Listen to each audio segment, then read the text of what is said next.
अस्सलाम वालेकुम। रिकैटी इक्वेशन या रिकाटी इक्वेशन। रिकाटी इक्वेशन क्या होती है, किस टाइप की होती है और इन्हें हम किस तरह सॉल्व करते हैं। हमने अभी तक जितनी डिफरेंशियल इक्वेशन स्टडी की हैं सिर्फ और सिर्फ फर्स्ट आर्डर डिफरेंशियल इक्वेशन ही स्टडी की हैं कि फर्स्ट आर्डर डिफरेंशियल इक्वेशन की फिर हमने मुख्तलिफ जो है ना फॉर्म्स देखी कि उनको हम किस तरह सॉल्व करते हैं। फिर उनमें हमने देखा लीनियर इक्वेशंस हैं, उनको किस तरह सॉल्व करते हैं। नॉन लीनियर आ जाएं तो फिर उनको किस तरह सॉल्व करते हैं। Homogeneous equation, Bernoulli's equation. आज हमारे पास जो नई इक्वेशन है वो है Riccati equation. A differential equation of the form y prime is equal to p of x times y square plus q of x into y plus r of x is called a Riccati equation. वो differential equation जो हमारे पास इस form की होगी उसे हम कहते हैं रिकैटी डिफरेंशियल इक्वेशन। और ये फॉर्म क्या है, हमारे पास फर्स्ट आर्डर डेरिवेटिव उसके अंदर फर्स्ट आर्डर डिफरेंशियल इक्वेशन होगी और दूसरा उसमें non linear term y square होगी और उसके साथ p of x, q of x, r of x जो है ये सारे के सारे एक्स के कोई फंक्शंस हैं, यानी कि वाई स्क्वायर होगा उसके अंदर वाई भी होगा और उसके अलावा एक इंडिपेंडेंट फंक्शन भी होगा। तो ऐसी इक्वेशन को हम कहते हैं रिकैटी इक्वेशन। यहाँ पे हमारे पास कांस्टेंट्स भी हो सकते हैं क्योंकि एक्स का फंक्शन कांस्टेंट भी हो सकता है, लेकिन बस ये है कि इसमें वाई स्क्वायर भी होगा, वाई भी होगा और उसके अलावा कोई इंडिपेंडेंट फंक्शन कह दें या फिर जो है कोई कांस्टेंट भी हो सकता है, लेकिन वाई स्क्वायर और वाई और एक कांस्टेंट ज़रूर होगा। ऐसी इक्वेशन को रिकैटी इक्वेशन हम कहेंगे। अब ये है कि इसे हम सॉल्व किस तरह करेंगे। यहाँ पे एक और बात गौर करने वाली है कि अगर ये p जो है अगर ये ज़ीरो बन जाए तो ये वाई स्क्वायर जो है ज़ीरो से मल्टीप्लाई होकर ये सारी की सारी टर्म ज़ीरो बन जाएगी। अगर इसे मैं इग्नोर कर दूँ तो y prime is equal to q of x times y plus r of x, ये इक्वेशन जो है हमारे पास लीनियर डिफरेंशियल इक्वेशन बन जाती है और लीनियर इक्वेशन को हम ईजिली इंटीग्रेटिंग फैक्टर से सॉल्व कर सकते हैं। अब चूंकि यहाँ पे वाई स्क्वायर वाली टर्म है डिपेंडेंट वेरिएबल की पावर 1 से ग्रेटर है तो ये हमारे पास एक नॉन लीनियर डिफरेंशियल इक्वेशन है। रिकैटी इक्वेशन जो है एक नॉन लीनियर डिफरेंशियल इक्वेशन है। तो इसे सॉल्व करने के लिए हमें इसे लीनियर बनाना पड़ेगा, इसे ट्रांसफॉर्म करना पड़ेगा किसी और इक्वेशन से, यानी कुछ सपोज करके इसे कोई और इक्वेशन हमें बनानी होगी। तो वो हम इस तरह करेंगे कि कोई पार्टिकुलर सोल्यूशन हमें यहाँ पे खुद से जो है ना अज्यूम करना पड़ेगा। तो अगर मैं कहता हूँ कि एस ऑफ एक्स जो है, S of x is a particular solution of 1, ठीक है। अगर मैं कहता हूँ कि s of x जो है यानी ये कोई एक फंक्शन है, सोल्यूशन फंक्शन है जो इसका पार्टिकुलर सोल्यूशन है, मतलब ये है कि y की जगह अगर मैं s of x पुट कर दूँ तो ये पूरी इक्वेशन मेरे पास सेटिस्फाई होनी चाहिए। तो ये क्वेश्चंस में ऐसा होगा कि हो सकता है कि ये s of x जो है ये सोल्यूशन जो है आपको गिवन हो और हो सकता है कि ये आपको गिवन ना हो, आपने खुद से जो है ना अंदाज़ा लगाना हो कि इसका जो है ना सोल्यूशन क्या हो सकता है। तो ये आपने वो अगर ये फाइंड कर लें पार्टिकुलर सोल्यूशन जब आ जाए उसके बाद आपने करना है कि let y is equal to solution plus 1 over z। एक नया वेरिएबल हम खुद से z डिफाइन कर लें, u कर लें, v कर लें, w कर लें, कोई फ़र्क नहीं पड़ता, यानी एक नया वेरिएबल से हम y को रिप्लेस करेंगे ताकि ये इक्वेशन हमारे पास लीनियर बन जाए। अब ये equation with respect to y अगर हम इसे देखें, क्योंकि यहाँ पे डेरिवेटिव जो है वो y का आ रहा है तो डिपेंडेंट वेरिएबल y है और उसकी पावर 1 से ग्रेटर है, तो y में ये इक्वेशन हमारे पास नॉन लीनियर है। अब हम नया वेरिएबल z ला रहे हैं यानी कि y is equal to s of x plus 1 over z, ये हमने इस तरह डिफाइन किया है। इस तरह डिफाइन करने से हमारे पास ये जो इक्वेशन है ये लीनियर बन जाएगी, लेकिन इन टर्म्स ऑफ z। अब ये y में है फिर ये z में ट्रांसफॉर्म हो जाएगी, इंडिपेंडेंट वेरिएबल हमारे पास वही x ही रहेगा। तो इसे लीनियर बनाने के लिए हम ये ट्रांसफॉर्मेशन लेते हैं। उसके बाद ये वैल्यूज़ इसमें हम पुट कर देंगे, y की वैल्यूज़ और y प्राइम की वैल्यूज़, फिर इसे सॉल्व करते हैं, ये लीनियर इक्वेशन बन जाएगी। तो इंटीग्रेटिंग फैक्टर इस पे अप्लाई करते हैं और इंटीग्रेटिंग फैक्टर अप्लाई करने से के बाद ये हमारे पास सॉल्व होगी तो z में हमारे पास सोल्यूशन आएगा। फिर हम दोबारा z की वैल्यूज़ पुट करके इसे y में ट्रांसफॉर्म कर देंगे। तो एक एग्जांपल करते हैं तो इंशाल्लाह क्लियर हो जाएगा। ये एग्जांपल है y prime is equal to 1 over x into y square plus 1 over x into y minus 2 divided by x। अब ये इक्वेशन हमारे पास फर्स्ट ऑर्डर की है, ठीक है। यहाँ पे हमारे पास वाई स्क्वायर है और उसके साथ कोई ना कोई x का फंक्शन है, फिर है हमारे पास y और उसके साथ कोई ना कोई x का फंक्शन है, और यहाँ पे एक x का फंक्शन है। तो ये हमारे पास एक रिकैटी इक्वेशन है। अब यहाँ पे हमें पार्टिकुलर सोल्यूशन गिवन नहीं है, हमने खुद से पार्टिकुलर सोल्यूशन अज्यूम करना है, यानी y की ऐसी कौन सी वैल्यू है जो हम इसमें पुट करें हमारे पास ये इक्वेशन सेटिस्फाई हो जाए। इसका कोई पर्टिकुलर मेथड नहीं है, कोई मेथड नहीं है, आपने खुद से ये अंदाज़ा लगाना है। y की डिफरेंट वैल्यूज़ दे के आप ये जो है ना अंदाज़ा लगाएंगे कि इसका क्या सोल्यूशन है। तो यहाँ पे अगर मैं y को 0 पुट करता हूँ, ये भी 0 हो जाएगा, ये भी 0 होगा, ये -2 डिवाइडेड बाई x रहेगा, और यहाँ पे y प्राइम जो है वो भी 0 होगा, तो ये 0 is equal to -2 by x, ये तो हो नहीं सकता। y को अगर मैं वैल्यू 1 देता हूँ तो y को अगर मैं 1 पुट कर देता हूँ, ये इक्वेशन मेरे पास बन जाएगी। अगर y 1 है, 1 का डेरिवेटिव आपके पास 0 आता है, is equal to 1 over x वैसे आएगा, y 1 का square plus 1 over x into 1 minus 2 divided by x। तो ये क्या बन जाएगा, 1 over x plus 1 over x minus 2 over x। This is equal to 1 over x plus 1 over x is equal to 2 over x minus 2 divided by x। ये आपस में cancel हो जाएंगे तो 0, 0 इज इक्वल टू 0। इसका मतलब ये है कि y इज इक्वल टू 1 जो है वो इसका पार्टिकुलर सोल्यूशन है। अगर मैं इस इक्वेशन में 1 पुट कर दूं y की जगह तो ये इक्वेशन सेटिस्फाई हो जाती है। जब इक्वेशन इस वैल्यू के लिए सेटिस्फाई हो रही है तो इसका मतलब ये इसका सोल्यूशन है। लेकिन हमने यहाँ पे जनरल सोल्यूशन फाइंड करना है, पार्टिकुलर सोल्यूशन नहीं। तो उसके लिए हम क्या करते हैं, यहाँ पे हम करेंगे let y is equal to s of x plus 1 over z। ये s ऑफ x जो है ये हमारे पास यही सोल्यूशन है, तो ये इसकी जगह मैं रिप्लेस कर देता हूँ। ये हो जाएगा y is equal to 1 plus 1 over z। ये हमने लेट कर दिया है।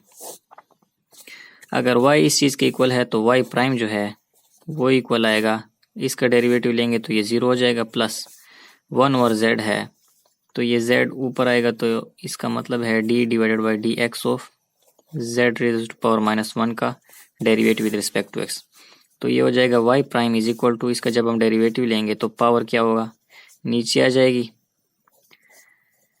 और z की पावर में से एक माइनस हम कर देंगे, तो दिस इज इक्वल टू, और z जो है अगेन जो है वो क्या है, x का फंक्शन है, तो इसका आगे दोबारा से हम चेन रूल के तहत इसका डेरिवेटिव ले लेंगे।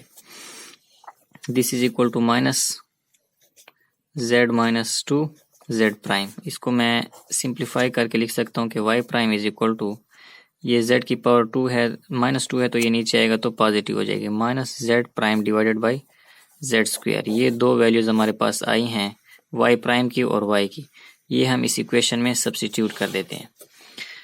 तो इक्वेशन हमारे पास क्या बनेगी,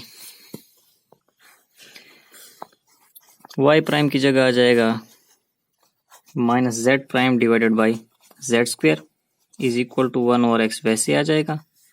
y स्क्वायर की जगह हम y की वैल्यू पुट करेंगे तो वो आ जाएगा 1 plus 1 over z whole square plus 1 over x वैसे ही, y की जगह फिर y की value 1 plus 1 over z minus 2 divided by x। इस इक्वेशन को हमने ट्रांसफॉर्म कर दिया है इसमें। अब इसे ज़रा सिंप्लीफाई करते हैं, minus z prime divided by z square वैसे आ जाएगा, 1 ओवर x को वैसे लिखें, यहाँ पे फार्मूला ओपन करें, 1 square plus 1 over z square plus 2 divided by z, a plus b के होल स्क्वायर वाला फार्मूला ओपन हुआ है, प्लस इन्हें मल्टीप्लाई करें, 1 से मल्टीप्लाई होगा तो 1 ओवर x ही आएगा, प्लस ये आपस में मल्टीप्लाई होंगे तो 1 x z minus 2 divided by x, minus z prime divided by z square is equal to 1 over x, 1 से मल्टीप्लाई होगा तो 1 over x plus 1 over x z square plus 2 divided by x z plus 1 over x plus 1 over x z minus 2 divided by x। अब यहाँ पे हमारे पास ये है -2 divided by x, ये है हमारे पास 1/x और ये भी है 1/x। 1/x plus 1/x 2/x और ये प्लस होंगे और ये माइनस होगा, तो ये आपस में तीनों कैंसिल हो जाएंगे। कैंसिल करने के बाद ये इक्वेशन हमारे पास सिंप्लीफाई हो जाएगी 1/xz² plus 2 divided by xz plus 1/xz। ये भी हमारे पास सेम ही है, तो ये 1 है, ये 2 है, आपस में ऐड होके ये 3 हो जाएगा। इसे मैं यहाँ से हटा देता हूँ। अब इस z वाली टर्म को, z प्राइम वाली जो टर्म है, इसे भी हम उस साइड पे ले जाते हैं, यहाँ पे 0 रह जाएगा, is equal to 1/xz² plus 3 divided by xz plus z prime divided by z²। LCM ले लेते हैं राइट हैंड साइड पे, ये xz² 1 वैसे आ जाएगा, प्लस यहाँ पे एक z है तो ये 3z बन जाएगा, प्लस यहाँ पे z² है, x नहीं है तो ये xz प्राइम हो जाएगा। अब क्रॉस मल्टीप्लिकेशन के तहत ये जब 0 से मल्टीप्लाई होगा तो यहाँ पे 0 आएगा, 0 is equal to 1 plus 3z plus xz prime. इस इक्वेशन को मैं रीअरेंज कर लेता हूँ, ये हो जाएगा xz प्राइम प्लस 3z, बल्कि प्लस 1 इज इक्वल टू 0 कर देते हैं। अब यहाँ पे z के साथ x मल्टीप्लाई हो रहा है, z के साथ हमें सिर्फ और सिर्फ क्या करना है, यहाँ पे 1 छोड़ना है, तो इसको मैं x से डिवाइड करूंगा, इसको भी x से डिवाइड कर दूंगा, इसको भी x से और इसको x से करूंगा, तो ज़ाहिर है 0 ही रहेगा, यानी पूरी इक्वेशन को अपने x से डिवाइड कर देना है। ये कैंसिल हो जाएंगे, यहाँ पे बच जाएगा z prime plus 3 divided by x into z। ये 1/x मैं दूसरी साइड पे ले जाता हूँ, ये हो जाएगा -1/x। अब ये जो इक्वेशन है हमारे पास फर्स्ट ऑर्डर है और लीनियर डिफरेंशियल इक्वेशन बन गई, क्योंकि डिपेंडेंट वेरिएबल की पावर 1 है, तो ये एक लीनियर डिफरेंशियल इक्वेशन बन गई। और लीनियर डिफरेंशियल इक्वेशन को सॉल्व करना बड़ा ही आसान है, यूजिंग इंटीग्रेटिंग फैक्टर मेथड हम अप्लाई करेंगे। उसमें क्या होता है कि इंटीग्रेटिंग फैक्टर हमारा आएगा e raise to power this, और z जो है हमारे पास जो डिपेंडेंट वेरिएबल है उसका जो कोफिशिएंट है उसका हमने क्या करना है, इंटीग्रल लेना है with respect to x। This is equal to e3 को बाहर ले लें और 1/x dx कर लें, is equal to e raise to power 3। 1/x का जो इंटीग्रल है वो हमारे पास आता है नेचुरल लॉग ऑफ x, और लॉग की ये प्रॉपर्टी है कि उसके साथ जो चीज़ पड़ी होती है वो उसे उठा के पावर में ले जाता है, तो this is equal to ln of x³। Natural log और एक्सपोनेंशियल एक दूसरे के अपोजिट हैं, तो ये कैंसिल हो जाएंगे। इंटीग्रेटिंग फैक्टर जो हमारे पास आएगा x³। तो अब हम पूरी इक्वेशन जो हमारे पास है ये वाली, इसको हम इंटीग्रेटिंग फैक्टर से मल्टीप्लाई कर देंगे। इसको जब हम x³ से मल्टीप्लाई करेंगे तो ये हो जाएगा x³ z prime plus 3x³ z divided by x plus is equal to -x³ divided by x। अब इसे मैं ज़रा सिंप्लीफाई कर लेता हूँ, x³ z प्राइम प्लस ये हो जाएगा 3x² z is equal to -x²। सिर्फ मैंने x को कैंसिल किया है। अब यहाँ पे लेफ्ट हैंड साइड पे हमारे पास प्रोडक्ट रूल बनेगा x³ इंटू z का प्राइम। अगर इसका मैं डेरिवेटिव लेता हूँ तो x³ को अगर छोड़ दूँ और z प्राइम का डेरिवेटिव ले लूँ, फिर x³ का जो डेरिवेटिव है वो 3x² है और z को वैसे छोड़ दिया, तो ये हमारे पास प्रोडक्ट फॉर्म में आ गया, इज इक्वल टू -x²। ये अब हमारे पास डेरिवेटिव है, इसको ख़त्म करने के लिए हम क्या करेंगे, इंटीग्रेट करेंगे। इंटीग्रेटिंग बोथ साइड्स, दोनों साइडों को इंटीग्रेट करेंगे। इसका इंटीग्रल हमारे पास डेरिवेटिव से कैंसिल हो जाएगा, x³ z आ जाएगा is equal to minus integral of x² dx। Right hand side को इंटीग्रेट करेंगे, पावर रूल अप्लाई करेंगे, पावर में एक ऐड होगा और न्यू पावर से हम इसे डिवाइड कर देंगे, और जब इंटीग्रेशन का साइन ख़त्म होता है तो कोई ना कोई कांस्टेंट हम उसके साथ ऐड कर देते हैं, x³ z is equal to this thing. लेकिन हमें क्या करना है, z में सोल्यूशन चाहिए, z is equal to -x³ divided by 3x³। ये x यहाँ पे मल्टीप्लाई हो रहा था, यहाँ पे डिवाइड होगा, इसके नीचे भी डिवाइड होगा और इसके नीचे भी हम इसे डिवाइड कर देते हैं। ये आपस में कैंसिल हो जाएंगे। This is equal to -1/3 plus c divided by x cube. अब क्या करना है, हमने z की वैल्यू पुट करनी है। हमने पहले स्टार्ट में लेट किया था कि y is equal to 1 + 1/z। अब या तो ये है कि इस y में आप z की वैल्यू पुट कर दें या फिर इसी इक्वेशन को आप सॉल्व कर लें z के लिए। तो z के लिए जब हम इसे सॉल्व करेंगे ये हो जाएगा y - 1 is equal to 1/z। ये यहाँ पे ऐड हो रहा है, वहाँ पे जाके सब्ट्रैक्ट हो जाएगा। इसका हम रेसिप्रोकल ले लेते हैं। This is implies that z is equal to, इसका रेसिप्रोकल लेंगे तो इसका भी रेसिप्रोकल लेंगे, ये हो जाएगा y - 1। अब आपकी अपनी मर्जी है कि ये इक्वेशन बना के इसमें जो है आप क्या करते हैं, वैल्यू सब्स्टिट्यूट करते हैं, या इसमें डायरेक्ट जो है ना y is equal to 1 + 1/z करके वैल्यूज पुट करते हैं। दोनों तरह से मैं दिखा देता हूँ। इस वाले में अगर हम वैल्यूज पुट करते हैं तो z की वैल्यू जब हम इसमें पुट करेंगे ये हो जाएगा -1/3 plus c divided by x cube is equal to 1 divided by y - 1। इस साइड पे हम क्या करते हैं, एलसीएम ले लेते हैं। ये हो जाएगा 3x³ और -x³ plus 3c is equal to 1/y - 1। यहाँ पे y को हमने न्यूमरेटर में लाना है तो इसका रेसिप्रोकल लेंगे, यहाँ पे भी रेसिप्रोकल लेंगे। ये हो जाएगा 3x³ divided by -x³ plus 3c is equal to y - 1।